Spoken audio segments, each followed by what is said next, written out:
toinen puoliaika muodostuu, kun Inter pelaa sen aivan toisella kokoonpanolla. Sitä Rashikan syöttö on harhasyöttö, siihen pääsee lopulta Forsström väliin ja sitten lähtee yllättävä laukaus ja pallo on maalissa. Se on vähemmän yllättäen Eino Ivari pitkällä.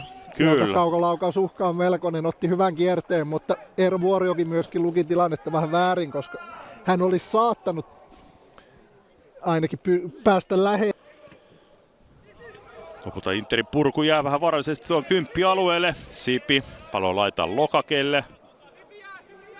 Lokake ottaa tyhjät pois. Lähtää hyvän keskityksen ja pallo maalissa on. Taka-alueelta tulee tarkka pusku.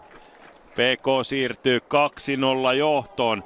Sieltä tulee hyvä Liam Lokaken keskitys oikealta laidalta. Ja sitten pallon puskee maaliin.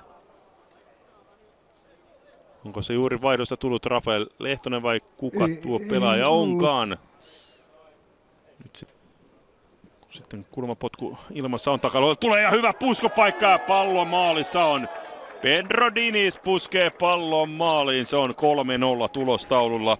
Ja jos muistinpanojen pitää paikkansa, se on jo Dinizille tämän ottelun toinen osuma.